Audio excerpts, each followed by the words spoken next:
నిర్గమకాండము 22వ అధ్యాయము. ఒకడు ఎద్దునైనను గొర్రెనైనను దొంగిలించి దాని అమ్మినను చంపినను ఆ ఎద్దుకు ప్రతిగా 5 ఎద్దులను ఆ గొర్రెకు ప్రతిగా 4 గొర్రెలను ఇయ్యవలెను. దొంగ కన్నము వేయుచుండగా వాడు దొరికి చచ్చునట్లు కొట్టబడిన ఎడల అందువలన రక్తాపరాధం ఉండదు. సూర్యుడు ఉదయించిన తరువాత వాని కొట్టిన ఎడల వానికి రక్తాపరాధం ఉండును. వాడు సరిగా సొమ్ము మరలా చెల్లింపవలెను. వానికేమీయూ లేకపోయిన ఎడల వాడు దొంగతనం చేసినందున అమ్మబడవలెను. వాడు దొంగిలినది ఎద్దైనను గాడిద అయినను గొర్రె అయినను సరే, అది ప్రాణముతో వాని యొద్ద దొరికిన ఎడల రెండంతలు చెల్లింపవలెను. ఒకడు చేనునైనను ద్రాక్షతోటనైనను మేపుటకు తన పశువును విడిపించగా ఆ పశువు వేరొకని చేను మేసిన ఎడల అతడు తన చేలలోని మంచిదియు ద్రాక్షతోటలోని మంచిదియు దానికి ప్రతిగా నీయవలెను. అగ్ని రగిలి ముండ్ల కంపలు అంటుకొనుట వలన పంట కుప్పయైనను పంట పైరైనను చేనైనను కాలిపోయిన ఎడల అగ్నినంటించిన వాడు ఆ నష్టమును అచ్చుకొనవలెను. ఒకడు సొమ్మైనను సామానైనను జాగ్రత్త పెట్టుటకు తన పొరుగువానికి అప్పగించినప్పుడు అది ఆ మనుష్యుని ఇంట నుండి దొంగిలింపబడి ఆ దొంగ దొరికిన ఎడల వాడు దానికి రెండంతలు అచ్చుకొనవలెను. ఆ దొంగ దొరకని ఎడల ఆ ఇంటి యజమానుడు తన పొరుగువాని పదార్థములను తీసుకొనెనో లేదో పరిష్కారమగుటకై దేవుని యొద్దకు రావలెను. ప్రతి విధమైన ద్రోహమును గూర్చి అనగా ఎద్దును గూర్చి గాడిదను గూర్చి గొర్రెను గూర్చి బట్టను గూర్చి పోయిన దానినొకడు చూచి ఇది నాదని చెప్పిన దాని గూర్చి ఆ ఇద్దరి వ్యాజ్యము దేవుని యొద్దకు తేబడవలెను. దేవుడు ఎవని మీద నేరము స్థాపించునో వాడు తన పొరుగువానికి రెండంతలు అచ్చుకొనవలెను. ఒకడు గాడిదనైనను ఎద్దునైనను గొర్రెనైనను మరి ఏ జంతువునైనను కాపాడుటకు తన పొరుగువానికి అప్పగించిన మీదట అది చచ్చినను హాని పొందినను ఎవడనూ చూడకుండగా తోలుకొని పోబడినను వాడు తన పొరుగువాని సొమ్మును తీసుకొంటలేదనుటకు యెహోవా ప్రమాణము వారి మధ్య నుండవలెను. సొత్తుదారుడు ఆ ప్రమాణమును అంగీకరింపవలెను. ఆ నష్టమును అచ్చుకొనక్కరలేదు. అది నిజముగా వాని యొద్ద నుండి దొంగిలింపబడిన ఎడల సొత్తుదారునికి ఆ నష్టమును అచ్చుకొనవలెను. అది నిజముగా చీల్చబడిన ఎడల వాడు సాక్ష్యము కొరకు దాని తేవలెను. చీల్చబడిన దాని నష్టమును అచ్చుకొనక్కరలేదు. ఒకడు తన పొరుగువాని యొద్ద దేనినైనను బదులు తీసుకొని పోగా దాని యజమానుడు దాని యొద్ద లేనప్పుడు అది హాని పొందినను చచ్చినను దాని నష్టమును అచ్చుకొనవలెను. దాని యజమానుడు దానితో నిండిన ఎడల దాని నష్టమును అచ్చుకొనక్కరలేదు. అది అద్దెదైన ఎడల అది దాని అద్దెకు వచ్చెను. ఒకడు ప్రదానము చేయబడని ఒక కన్యకను మరలు కొల్పి ఆమెతో శయనించిన ఎడల ఆమె నిమిత్తము ఓలి ఇచ్చి ఆమెను పెండ్లి చేసుకొనవలెను. ఆమె తండ్రి ఆమెను వానికి ఇయ్యనొల్లని ఎడల వాడు కన్యకల ఓలి చొప్పున సొమ్ము చెల్లింపవలెను. శకునము చెప్పు దానిని బ్రతకనీయకూడదు. మృగ సంయోగము చేయు ప్రతివాడు నిశ్చయముగా మరణశిక్ష నొందవలెను. యెహోవాకు మాత్రమే గాక వేరొక దేవునికి బలి అర్పించువాడు శాపగ్రస్తుడు. పరదేశిని విసికింపవద్దు, బాధింపవద్దు. మీరు ఐగుప్తు దేశములో పరదేశులై ఇంటిరి కదా. విధవరాలినైనను దిక్కులేని పిల్లనైనను బాధ పెట్టకూడదు. వారు నీచేత ఏ విధముగానైనను బాధ నొంది నాకు మొర్రపెట్టిన ఎడల నేను నిశ్చయముగా వారి మొర్రను విందును. నా కోపాగ్ని రవులుకొని మిమ్మును కత్తిచేత చంపించెదను. మీ భార్యలు విధవరాండ్రగుదురు, మీ పిల్లలు దిక్కులేని వారగుదురు. నా ప్రజలలో నీ యొద్ద నుండు ఒక బీదవానికి సొమ్ము అప్పిచ్చిన ఎడల వడ్డీకిచ్చు వాని వలె వాని ఎడల జరిగింపకూడదు. వానికి వడ్డీ కట్టకూడదు. నీవు ఎప్పుడైనను నీ పొరుగువాని వస్త్రమును కుదువగా తీసుకొనిన ఎడల సూర్యుడు అస్తమించు వేళకు అది వానికి మరలా అప్పగించుము. వాడు కప్పుకొనినది అదే, అది వాని దేహమునకు వస్త్రము. వాడు మరి ఏమి కప్పుకొని పండుకొనును? నేను దయగలవాడను. వాడు నాకు మొరపెట్టిన ఎడల నేను విందును. నీవు దేవుని నిందింపకూడదు, నీ ప్రజలలోని అధికారిని శపింపకూడదు. నీ మొదటి సస్య ద్రవ్యములను అర్పింప తడవు చేయకూడదు. నీ కుమారులలో జ్యేష్ఠుని నాకు అర్పింపవలెను. అట్లే నీ ఎద్దులను నీ గొర్రెలను అర్పింపవలెను. 7 దినములు అది దాని తల్లి యొద్ద ఉండవలెను. 8వ దినమున దాని నాకియ్యవలెను. మీరు నాకు ప్రతిష్ఠింపబడినవారు గనుక పొలములో చీల్చబడిన మాంసమును తినక కుక్కలకు దాన్ని పారవేయవలెను. నిర్గమకాండము 23వ అధ్యాయము. లేని వార్తను పుట్టింపకూడదు. అన్యాయపు సాక్ష్యమును పలుకుటకై దుష్టునితో నీవు కలయకూడదు. దుష్కార్యము జరిగించుటకై సమూహమును వెంబడించవద్దు. న్యాయమును త్రిప్పివేయుటకు సమూహముతో చేరి వ్యాజ్యములలో సాక్ష్యము పలకకూడదు. వ్యాజ్యమాడువాడు బీదవాడైనను వాని ఎడల పక్షపాతముగా నుండకూడదు. నీ శత్రువుని ఎద్దైనను గాడిద అయినను తప్పిపోవచుండగా అది నీకు కనబడిన ఎడల అగత్యముగా దాని తోలుకొని వచ్చి వానికి అప్పగింపవలెను. నీవు నీ పగవాని గాడిద బరువు క్రింద పడియుండుట చూచి దాని నుండి తప్పింపక యుందునని నీవు అనుకొనినను అగత్యముగా వానితో కలిసి దాని విడిపింపవలెను. దరిద్రుని వ్యాజ్యములో న్యాయము విడిచి తీర్పు తీర్చకూడదు. అబద్ధమునకు దూరముగా నుండుము.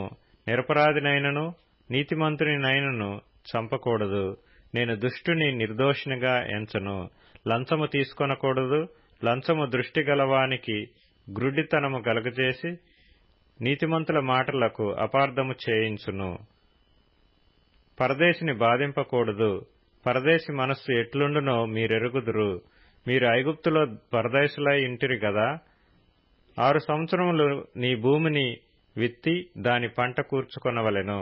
7వ సంవత్సరమున దానిని బీడు విడువవలెను. అప్పుడు నీ ప్రజలలోని బీదలు తినిన తరువాత మిగిలినది అడవి మృగములు తినవచ్చును. నీ ద్రాక్ష తోట విషయములోను నీ ఒలీవ తోట విషయములోను అలాగుననే చేయవలెను.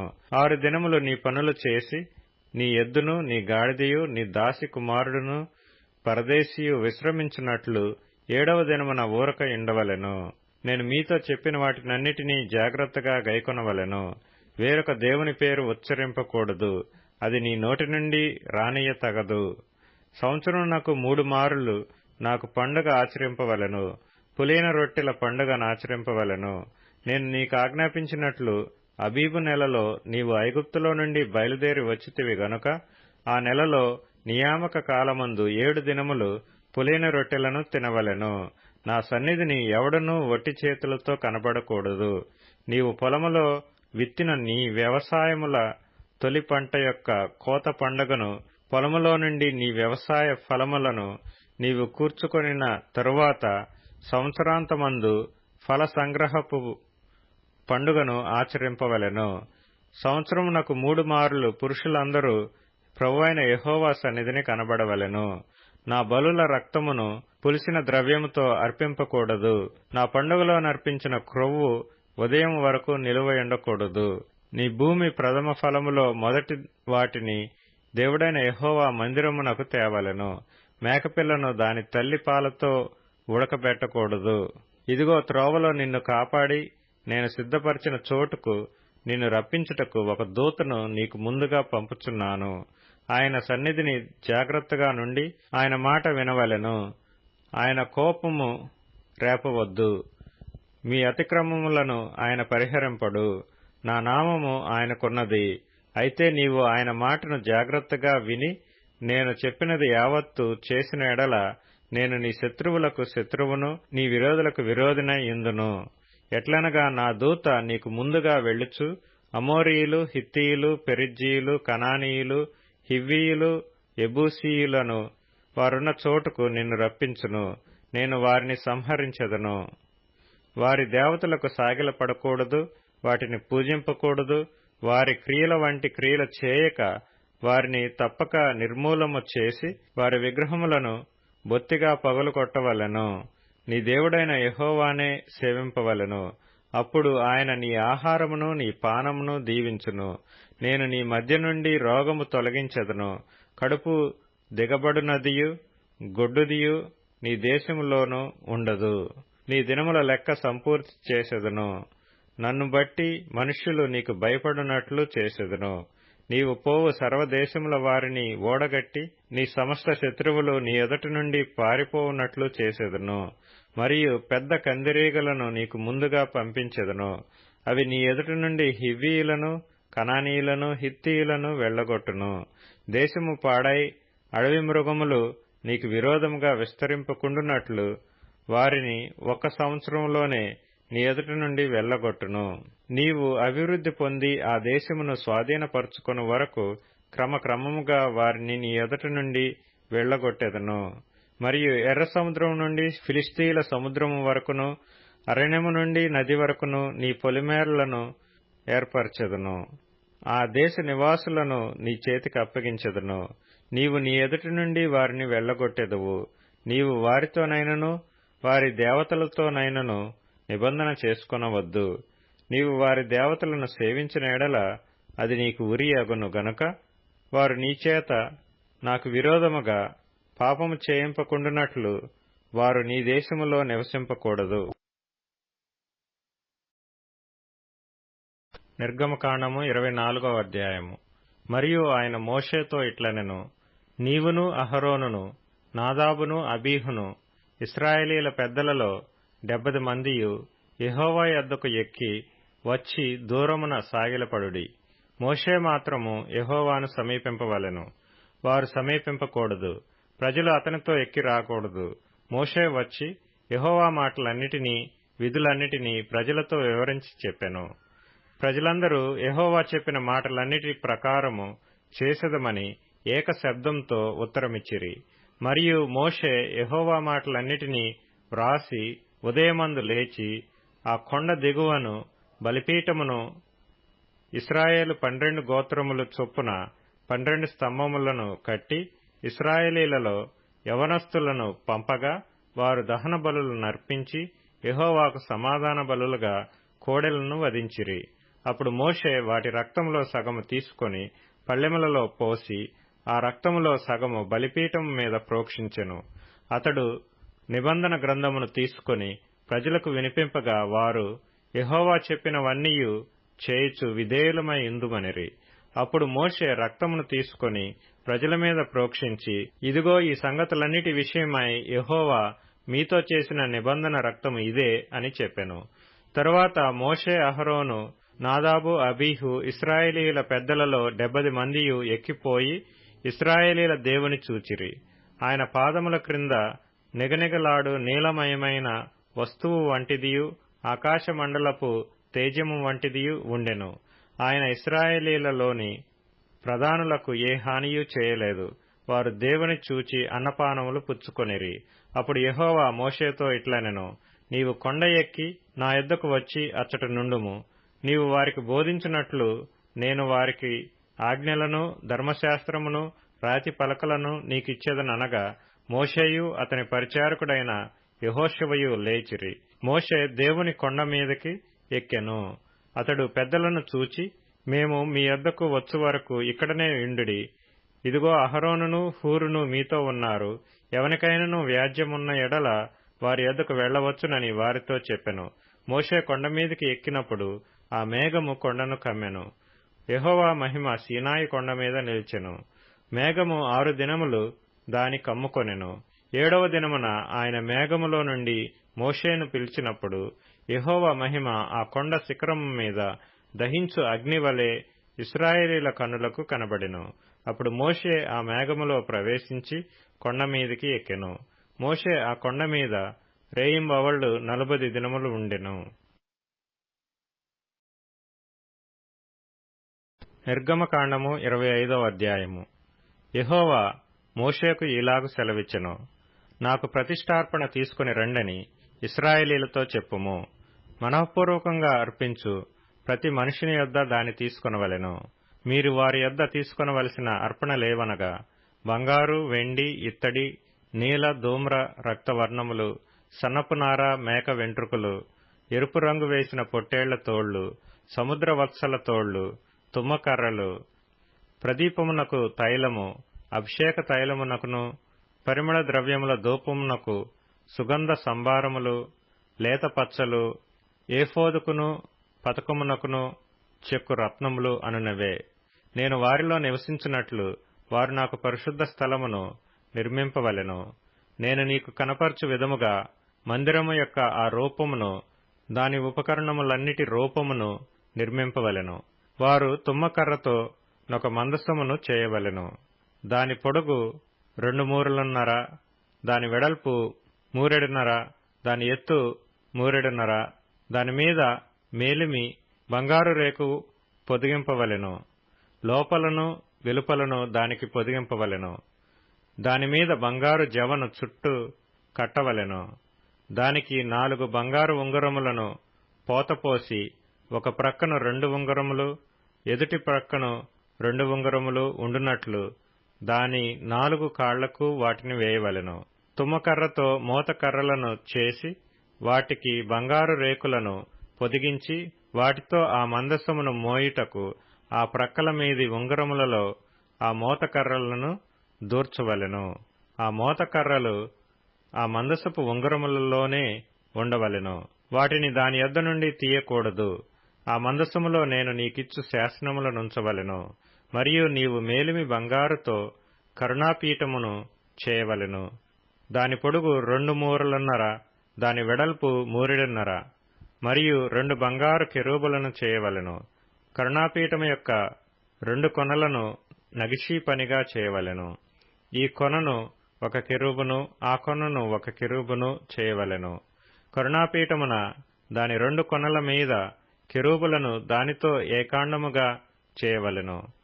ఆ కెరూబులు పైకి విప్పిన రెక్కలు గలవై కరుణాపీఠమును తమ రెక్కలతో కప్పుచుండగా వాటి ముఖములు ఒండొంటికి ఎదురుగా నుండవలెను. ఆ కెరూబుల ముఖములు కరుణాపీఠము తట్టు నుండవలెను. నీవు ఆ కరుణాపీఠమును ఎత్తి ఆ మందసము మీద నుంచవలెను. నేను నీకిచ్చు శాసనములను ఆ మందసములో నుంచవలెను. అక్కడ నేను నిన్ను కలుసుకొని కరుణాపీఠం మీద నుండియు శాసనములు గల మందసము మీద నుండు 2 కెరూబుల మధ్య నుండియు నేను ఇశ్రాయేలీల నిమిత్తము మీకు ఆజ్ఞాపించు సమస్తమును నీకు తెలియచెప్పెదను. మరియు నీవు తుమ్మకర్రతో నొక బల్ల చేయవలెను. దాని పొడుగు 2 మూరలు, దాని వెడల్పు 1 మూర, దాని ఎత్తు 3 మూరెడున్నర. మేలిమి బంగారు రేకును దానికి పొదిగించి దాని చుట్టూ బంగారు జవను చేయింపవలెను. దానికి చుట్టూ బెత్తెడు బద్దె చేసి దాని బద్దెపైని చుట్టూను బంగారు జవ చేయవలెను. దానికి 4 బంగారు ఉంగరములను చేసి దాని 4 కాళ్లకుండు 4 మూలలలో ఆ ఉంగరములను తగిలింపవలెను. బల్ల మోయుటకు మోతకర్రలు ఉంగరములను బద్దెకు సమీపంగా నుండవలెను. ఆ మోతకర్రలు తుమ్మకర్రతో చేసి వాటి మీద బంగారు రేకు పొదిగింపవలెను. వాటితో బల్ల మోయబడును. మరియు నీవు దాని పల్లెములను, ధూపార్తులను, గిన్నెలను, పానీయార్పణముకు పాత్రలను దానికి చేయవలెను. మేలిమి బంగారుతో వాటిని చేయవలెను. నిత్యమును నా సన్నిధి రొట్టెలను ఈ బల్ల మీద ఉంచవలెను. మరియు నీవు మేలిమి బంగారుతో దీపవృక్షమును చేయవలెను. నకిషీ పనిగా ఈ దీపవృక్షము చేయవలెను. దాని ప్రకాండమును దాని శాఖలను నకిషీ పనిగా చేయవలెను. దాని కలశములు, దాని మొగ్గలు, దాని పువ్వులు దానితో ఏకాండమై ఉండవలెను. దీపవృక్షము యొక్క ఒక ప్రక్క నుండి 3 కొమ్మలు, దీపవృక్షము యొక్క 2వ ప్రక్క నుండి 3 కొమ్మలు, అనగా దాని ప్రక్కల నుండి 6 కొమ్మలు నిగుడవలెను. ఒక కొమ్మలో మొగ్గ పువ్వు గల బాదము రూపమైన 3 కలశములు, 2వ కొమ్మలో మొగ్గ పువ్వు గల బాదము రూపమైన 3 కలశములు అట్లు దీపవృక్షము నుండి బయలుదేరు కొమ్మలలో నుండవలెను. మరియు దీపవృక్ష ప్రకాండములో బాదము రూపమైన 4 కలశములను, వాటి మొగ్గలను, వాటి పువ్వులను ఉండవలెను. దీపవృక్ష ప్రకాండము నుండి నిగుడు 6 కొమ్మలకు దాని 2 కొమ్మల క్రింద ఏకాండమైన ఒక్కొక్క మొగ్గ చొప్పున ఉండవలెను. వాటి మొగ్గలు, వాటి కొమ్మలు దానితో ఏకాండమగును. అదంతయు మేలిమి బంగారుతో చేయబడిన ఏకాండమైన నకిషీ పనిగా ఉండవలెను. నీవు దానికి 7 దీపములను చేయవలెను. దాని ఎదుట వెలిగిచ్చున్నట్లు దాని దీపములను వెలిగింపవలెను. దాని కత్తెర చిప్పయు మేలిమి బంగారుతో చేయవలెను. ఆ ఉపకరణములన్నీ 40 వీసల మేలిమి బంగారుతో చేయవలెను. కొండమీద నీకు కనపరచిన వాటి రూపము చొప్పున వాటిని చేయుటకు జాగ్రత్తపడుము. కీర్తనల గ్రంథం 20వ కీర్తన. ఆపత్కాలమందు యెహోవా నీకుత్తరమిచ్చునుగాక. యాకోబు దేవుని నామము నిన్ను ఉద్ధరించునుగాక. పరిశుద్ధ స్థలములో నుండి ఆయన నీకు సహాయము చేయునుగాక. సియోనులో నుండి నిన్ను ఆదుకొనుగాక. ఆయన నీ నైవేద్యములన్నిటినీ జ్ఞాపకము చేసుకొనుగాక. నీ దహన బలులను అంగీకరించునుగాక. నీ కోరికను సిద్ధింపచేసి నీ ఆలోచన యావత్తును సఫలపరచునుగాక. యెహోవా, నీ రక్షణను బట్టి మేము జయోత్సవము చేయుచున్నాము. మా దేవుని నామమును బట్టి మా ధ్వజము ఎత్తుచున్నాము. నీ ప్రార్థనలన్నీయు యెహోవా సఫలపరచునుగాక. యెహోవా తన అభిషిక్తుని రక్షించునని నాకిప్పుడు తెలియును. రక్షణార్థమైన తన దక్షిణ హస్త బలము చూపును.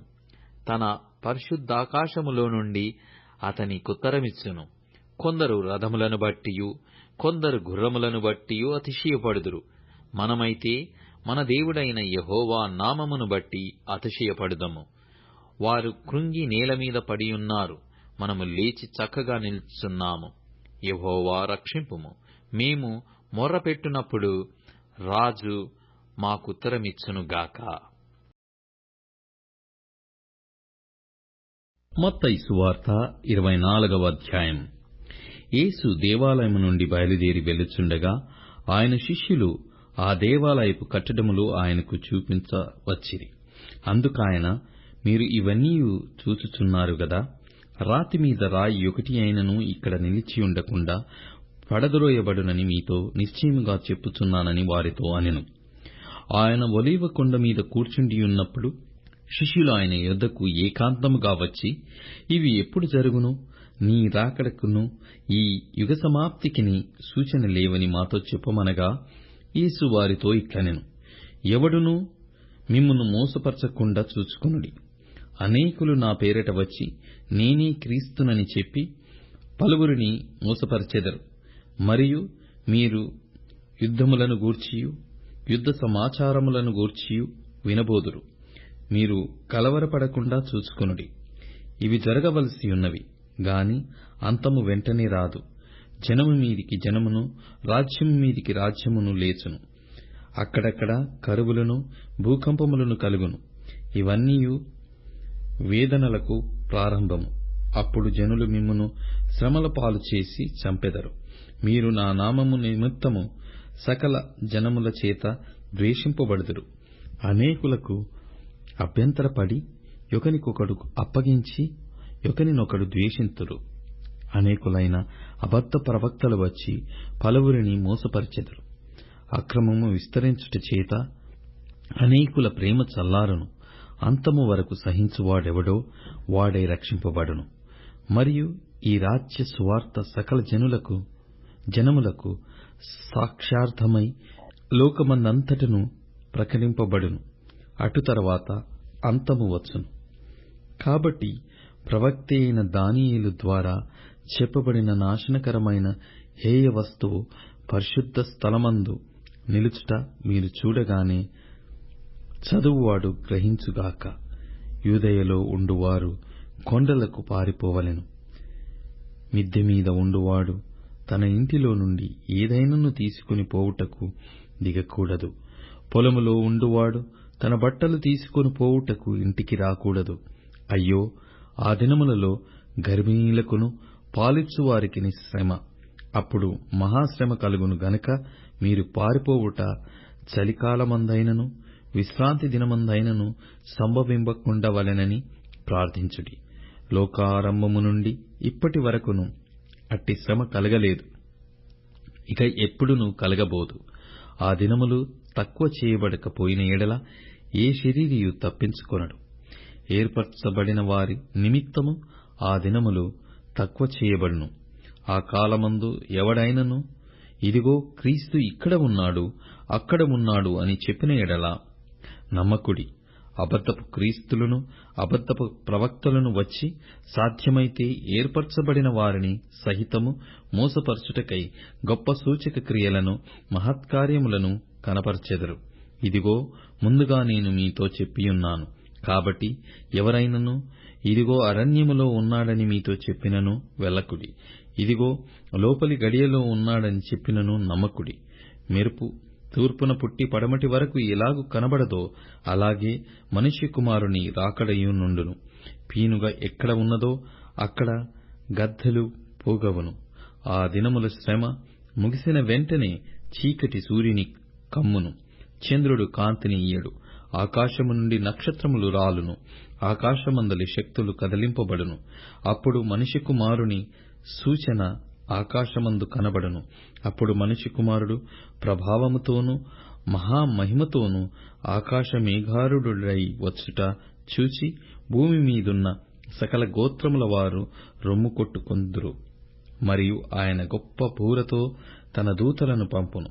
వారు ఆకాశము యొక్క ఈ చివరి నుండి ఆ చివరి వరకు నలుదిక్కుల నుండి ఆయన ఏర్పరచుకొనిన వారిని పోగుచేతురు. అంజూరపు చెట్టును చూచి ఒక ఉపమానము నేర్చుకొనుడి. అంజూరపు కొమ్మ లేతదై చిగిరించునప్పుడు వసంతకాలము ఇంక సమీపముగా ఉన్నదని మీకు తెలియను. ఆ ప్రకారమే మీరీ సంగతులన్నీ జరుగుట చూచున్నప్పుడు ఆయన సమీపముననే ద్వారము దగ్గరనే ఉన్నాడని తెలుసుకోండి. ఇవన్నీ జరుగు వరకు ఈ తరము గతింపదని నిశ్చయముగా మీతో చెప్పుచున్నాను. ఆకాశమును భూమియు గతించును గాని నా మాటలు ఏమాత్రమును గతింపవు. అయితే ఆ దినమును గూర్చియు ఆ గడియను గూర్చియు తండ్రి మాత్రమే ఎరుగును గాని ఏ మనుష్యుడైనను పరలోకమందలి దూతలైనను కుమారుడైనను ఎరుగరు. నోహవు దినములు ఎలాగుండెనో మనుష్య కుమారుని రాకడయును అలాగేయుండును. జలప్రళయమునకు ముందటి దినములలో నోహవు ఓడలోనికి వెళ్లిన దినము వరకు వారు తినుచు త్రాగుచు పెండ్లి చేసుకొనుచు పెండ్లికిచ్చుచు నుండి జలప్రళయము వచ్చి అందరినీ కొట్టుకొని పోవు వరకు ఎరగకపోయిరి. అలాగుననే మనిషి కుమారుని రాకడ ఉండును. ఆ కాలమున ఇద్దరు పొలములో ఉందురు, ఒకడు తీసుకొని పోబడును, ఒకడు విడిచిపెట్టబడును.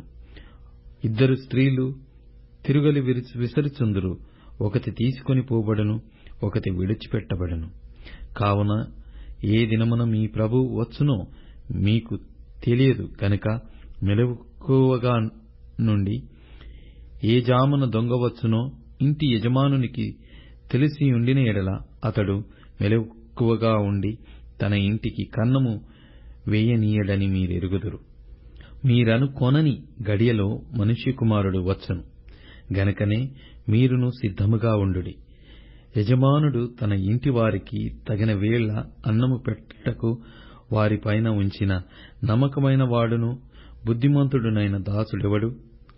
యజమానుడు వచ్చినప్పుడు ఏ దాసుడు ఈలాగు చేయుచుండుట అతడు కనుగొనునో ఆ దాసుడు ధన్యుడు. అతడు తన యావదాస్తి మీద వాని నుంచునని మీతో నిశ్చయముగా చెప్పుచున్నాను. అయితే దుష్టుడైన ఒక దాసుడు నా యజమానుడు ఆలస్యము చేయుచున్నాడని తన మనసులో అనుకొని తన తోడి దాసులను కొట్ట మొదలుపెట్టి త్రాగుబోతులతో తినుచు త్రాగుచునుంటే ఆ దాసుడు కనిపెట్టని దినములలోనూ వాడనుకొనని గడియలోనూ వాని యజమానుడు వచ్చి వానిని నరికించి వేషధారులతో కూడా వానికి పాలు నియమించును. అక్కడ ఏడుపును పండ్లు కొరుకుటయు నుండును.